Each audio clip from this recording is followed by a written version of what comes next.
Well, good morning. It's January the 26th, 2026, and straight from the highly caffeinated studio, this is According to Willie B., and I am your host for the next half hour. So, I should have said, instead of the highly caffeinated studio, I should have said from the frozen tundra, because I think we're all snowbound for the next couple of days. Everywhere from Texas to almost Florida, everybody is feeling the pains and aches of winter travel and being confined to inside the house because of all the icy roads. And we are no exception here in North Carolina. But nevertheless, I've got a story that I hope will not only warm your home with some memories, but also warm your hearts with some of the memories that I've had all the way back from childhood. So I guess the way I want to start this is kind of funny. You know, when I started According to Willie B., I figured, this podcast would be about airports and hotel lobbies and the long waits at baggage claim, et cetera, et cetera, et cetera. But somewhere between that first hilarious delay and the first bite of an unforgettable barbecue sandwich in a Texas town that, believe it or not, I probably didn't know how to pronounce correctly, I realized something. Travel doesn't live in the miles, it lives in the moments. And those moments, they don't have an expiration date. They don't just disappear because we haven't booked a flight in a minute. They live right here in the memory of a perfect evening soup or dessert somewhere along the street, or a roadside sandwich or lobster roll truck. Somewhere amongst all that, in the middle of nowhere, sometimes it made me feel like I'd found a secret worth keeping. But you know me, if I found good food, it's not going to be a secret because I'm going to tell everybody about it. So today, instead of just chasing flights or destinations, we're going to chase flavors. Those tastes that take you back to the place, even if your suitcase is tucked far away in the back of your closet. Like that time that we went into Enoteca Maria's in New York City, had no clue of what the experience was going to be, or the conversations that we were going to be on. That was not planned. So it's things like that we have to hang on to, because that is our mental postcard that gives us those memories that makes travel worthwhile. Because travel just isn't postcard views. It's the way your senses remember a world that you've tasted or an aroma that you've smelled. Because I promise you, ladies and gentlemen, your senses, all your senses, your sights, your sound, your taste, all of these things come together, and those what are solidify the memories that you have. So, it's that 3 a.m. dessert that you had, for me, never, but yes, me, trust me, that's been me many times. So let's revisit some of those moments. Let's talk about the meals that taught us something, the restaurants that surprised us, the flavors that have stuck with me like the best kind of memory, because even if my passport is in the drawer taking a rest, the adventure is still on the menu. Let's get into it. So one of the first things that I want to tell you about is, and I know, so just go ahead and pick up a brick and go ahead and prepare to throw it at me. But I want to get this one out of the way. It's a very small one, and that's Florida. And you're like, Will, let go of the Florida already. But I want to tell you about one thing, and it's actually not a food. It's actually orange juice. I have memories all the way back into my childhood from when I was 8, 9 years old of Florida roadside stands that would squeeze fresh orange juice, and it didn't matter about pulp or no pulp. I didn't care about that. Of course, I am team pulp if you want to know about it. but it was about the memories that I can still taste in that orange juice from an old gas station converted into a juicery, if you will. And now we have juiceries everywhere, but these people they juiced oranges and grapefruits and whatever citrus that they could grow, lemons, limes, it didn't matter. They made juice out of everything. And that orange juice just had a taste that I will never forget. And I still to this day can't seem to get another orange juice that tasted like that. So that's a memory tied to that flavor. Let's jump across the pond. Let's talk about some food. Let's go all the way back over to Lyon, France. Now, Lyon, and it's spelled Lyon, is the gastronomic capital of the world.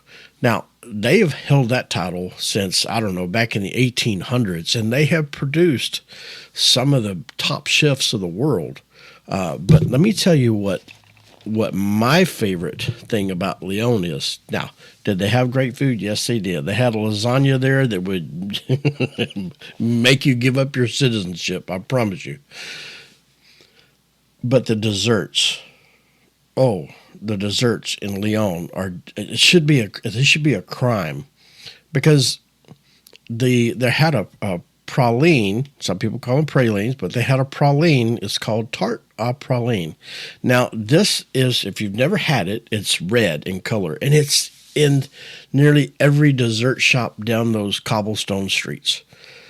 And it's crushed up almonds. It's, yes, a lot of red food coloring, and it's sugar, it's creme fraiche, and it all comes together in this tart shell that will just leaving you want more and more and more. Eclairs, the flakiest eclairs and croissants that you've ever had in your life.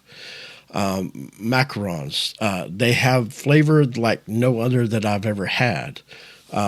They also have a dessert, and it's pretty much almost like an exact copy of the beignets out of Louisiana, but they call them bugnes. And it's spelled Bugnes, and it's called bugnes. And it's like it's like they call them. I also call them angel wings for something easier to pronounce and easier to say. I don't care what you call them, just give me some. This is come in a little basket covered with powdered sugar. I'll have more powdered sugar on me than I do the dessert. But let me tell you, desserts in Lyon, France are unmatched. They just have a way with desserts. Now, like I said, the food is really good there too. I know their lasagna was just unbelievable. And I've never cared for lasagna, but the lasagna in Lyon is just, I'm sorry. I would literally be shameless and put down my utensils and just eat face first. I'm sorry. It's just that good. Now, I did have one meal in Lyon that I did not care for. I ordered it, I ate it, and I've told y'all this back in the France, it was steak tartare. Would I eat it again? No, I would not. I don't think I could ever get hungry enough to eat steak tartare. And because let me tell you, I told you about the aromas and the flavors and the taste, how they stay with you. Yes, that stays with you too. So the bad taste will stay with you just as long. So I assure you, I can still taste steak tartare, and it's just embedded in my memory, and I would never eat it again. But I did once, so there's that. So let's come back into the States, and now we're talking Texas. Now, I know I grew up in Texas, but there are two foods in Texas, to me, that will just unearth some of the deepest memories I have of my childhood. One is barbecue. Y'all know I have not been shy about it at all. The Texas barbecue is far and beyond my favorite. I remember getting barbecue sandwiches growing up, running the roads with my dad on different errands, and we had all of our favorite places that we would stop for a barbecue sandwich.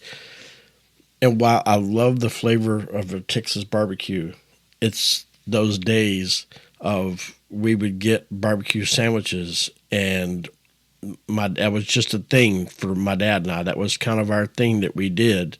And everybody has a special memory with a parent. And for me, it's the barbecue sandwich in Texas. And every now and then, he wouldn't be able to eat all of his sandwich. Of course, I was on standby, ready to accept the leftovers. I kid you not. No shame in my game, I promise you. And then, but Texas is also known for Tex-Mex. If you want to know, well, what's so special about Tex-Mex? Well, let me tell you. Fajitas enter stage left because there's just something about fajitas in Texas that are made from inside skirt that just are unmatched. There's no rival. If you've never had them, then you can't argue with me on this, and I stand my ground. If we need to make a trip to Texas together so I can prove to you that, hey, here's your plate of fajitas, tell me they're not the best, because I promise you, just like the Texas barbecue, basically anything beef, Texas is pretty much got hands down. But I'm only going to talk about the barbecue and the fajitas because that is two foods that I could literally eat my weight in and feel no shame whatsoever. So there was a trip and here's the funny thing about traveling. Sometimes you go to a place and you travel for a long way. And case in point, Lake Tahoe. Now, Lake Tahoe, it took almost a day of travel to get there, all the way from North Carolina. But let me tell you, they didn't really have any foods that just stood out. That was like their own, hey, you come to Lake Tahoe for this sandwich. Not really. I had some great hamburgers and etc. But let me tell you something. There's a dessert, and it's called, funny enough, ironic, but it's called the Baked Tahoe. Now, it's their take on a Baked Alaska. If you've never had Baked Alaska on a cruise ship, it's basically an ice cream cake covered in meringue, and they set it on fire. This is no exception. This took Baked Alaska and said, we hear you, we've got you beat. Now, what this is, it's a compressed brownie base, and then they topped it with ice cream. I got your attention so far, don't I? And then they encase that in marshmallow, drizzle it with toffee, and then they set it on fire, and thereby perfectly toasting that marshmallow encasement. And let me tell you, they're big enough to share for two people. I will not share that with you. You will get your own, and whatever you have left, I'll eat that too. It's that good. I will put myself into a food coma anytime you stick Baked Tahoe in front of me, because that is the most amazing dessert. I'm surprised that wasn't invented in Lyon, France. But hey, they got enough awards. We're going to take this one. This one's for the U.S. But wow, all of a sudden, everybody's stuck in the house eating all their emergency foods. So those Cheeto Puffs you're eating right now don't taste so good, do they? Because now you're imagining that Baked Tahoe. You're welcome. All right, so let's continue on our journey. So, Las Vegas. Now, this one is funny to me. This has a bit of humor, because when I tell you what the item is from Las Vegas that they're actually famous for, you're going to choke, because where is Las Vegas located? It's in the middle of a desert. Where do shrimp grow? They grow in the ocean, not in the desert. But Las Vegas, more specifically the Golden Gate Casino, was made famous in 1959 for the shrimp cocktail. The massive, huge shrimp on that glass with the spicy cocktail sauce. And I say spicy because I like a lot of horseradish in mine. But that was like the expensive thing to have. And so they became very famous for that. And so, yeah, they're well known for a shrimp cocktail. Now, I don't know about today so much. I know that is still a draw card for some places, but I'm not quite sure that they held on to that title of being famous. I mean, they were back in 1959, I'm sure, for many years. So one of the things that Vegas is famous for, of course, is their buffets. They are as expansive as your current waistline will allow, and your wallet, because while there used to be those 1995 buffets, not so much anymore. The price of the buffets nowadays are just insanely expensive. They are also known for that massive bone-in ribeye. And hey, no big deal. One sizable jackpot win, and you can afford one for yourself, or at least a down payment. So, that's kind of where Vegas comes in, as food that's really massive, whether it's a drink or whether it's food. They're well known for being over the top. And so I kind of felt like to mention them, especially considering that they were famous for a shrimp cocktail when they're in the middle of a desert. I could see a coastal town being named famous for a shrimp cocktail, not a place in the middle of the desert. But after all, this is Vegas, so anything is possible. All right, let's move it on. So staying over in the desert area, we've got New Mexico. Now, do you know what I'm going to say when I say New Mexico? I got one question for you. Red or green? And the answer is yes. And you're saying, what are you talking about? So they are well known for the Hatch chili. Now, it's cool because you will drive through some areas of around Albuquerque and different areas in that region, and you will literally, in the middle of nowhere, see a truck parked on the side of the road with a roasting cage on basically almost look like a homemade invention, and they're roasting these peppers right on the roadside. And they make salsa, and they'll make a red salsa or a green salsa. And so when you go to any restaurant, they will ask you, oh, do you want salsa? Well, they don't really ask if you want salsa. They just, because that's kind of a given, right? It's like, hey, do you want ice cream? Do you want bacon? Well, the answer is yes. Doesn't matter what the question was. The answer is yes. But they'll ask you red or green. Now, if you're a true local, you're going to say both, because that was always what I did. It was like, I learned that very quickly. It's like, well, I want both, especially for breakfast. But it was almost like back when my mom baked pies all the time, and she would bake lemon, chocolate, and coconut. And she would say, you want a piece of pie? Well, the answer was yes, because the question was pie. So the answer was yes. It didn't matter what piece of pie you wanted, what flavor, just the answer was yes. And so she automatically knew that when I said yes, that meant a piece of all three. Now, it wasn't a huge piece, but it was just, a little, so I could sample each one. And then if I went back and got seconds, then I would choose my favorite, which is usually coconut. And that was very filling. That's a memory from my childhood I will never forget. And the best part is, my wife currently can make the exact replica of my mom's coconut pie. Talk about memories being relived. Oh, my God. Okay, moving on from the pies. But yeah, New Mexico, red or green, just try both. You will not be sorry. So let's move something to New York. Now, when you think of New York, what do you think of? Well, you think of bagels and you think of, yeah. No, I'm talking about Italian food. And one place specifically, Enoteca Maria. Now, if you remember Enoteca Maria, that was the restaurant that was made famous by the movie Nona's. And you can watch that video over on our Culinary Highway channel on YouTube, where we did an episode there about Enoteca Maria.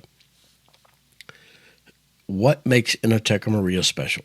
It's the love for guests. It's the love for food, not a meal. It was a food experience designed for a wow experience beyond all imagination. The flavors, the aromas, the attention to detail, and this one thing right here, the Sunday gravy. If I win the lottery, I want a swimming pool filled with Nona's Sunday gravy And yes, please include floating meatballs. So if I win the lottery, that's what you're going to see. You're going to see a Olympic-sized swimming pool filled with Sunday gravy. And yes, I will dive in head first. It was that good. I kid you not. The flavors, nothing overpowered anything in that sauce. Now, think about any spaghetti sauce, okay? Think about any spaghetti sauce you've had in the last week, whether it be from the jar or whatever. What did you taste when you tasted that sauce? Did you taste something similar to tomatoey? Yes, that's a word, tomatoey. Did you taste tomato? Did you taste basil? Did you taste oregano? What did you taste? What if I told you that there is a Sunday gravy that exists on this planet that you didn't just taste one thing. You tasted the freshness of tomatoes, not tomato. You tasted the freshness of tomatoes. You tasted the freshness of the herbs and stuff that were all blended carefully together in there. And it was all simmered hours so that you just get this sauce, this gravy that's just, you could literally put it on anything. But it's one of the most intense meal experiences I've ever had in my life. And I've had some good food. Don't get me wrong. I've had some great food. But that Sunday gravy, hands down, was the best thing I've ever eaten in my entire life. And I don't know that I will ever eat anything again that will be close to that. So let's move on over. We're getting close to the end here because if you want to talk about food, I could just talk all day. I mean, this podcast would be like 12 hours long, and we'd still be on the first 5 foods. Boston. Now, what surprised me about Boston was, once again, Italian food. Now, I know Boston has its own legacies and food and stuff, and I do want to go back and try that. But for me, the Italian district in Boston, Carmelina's, hands down. The pasta that they have is literally cooked by angels. And the skillet-sized portions, holy cow. So it was like they combined the immense flavors like from Enoteca Maria and the size portions of Las Vegas. So it was just a lot of things coming together. And I got news for you. I was truly mumbling Italian words for days. Wait a minute. There's one more thing about Boston. The cannolis from Mike's Pastry. Now, I know there's modern pastry, and I did not make it to modern pastry, which gives me a reason to go back. You see how this works. When you travel, leave some things undone so that it gives you an excuse to go back. So, yes, the cannolis from Mike's Pastries, best cannolis I've ever had in my life. So I'm going to have to go back and check out modern pastry just to see if they're either as good or if I can even tell a difference. So there's that. Just remember, when you travel, make the memories into moments and live in that moment every single day. Ladies and gentlemen, don't forget to caffeinate and conquer. I appreciate each and every one of you for listening, and I will see you right here back behind this big old mic next week. Have a great day. Bye-bye.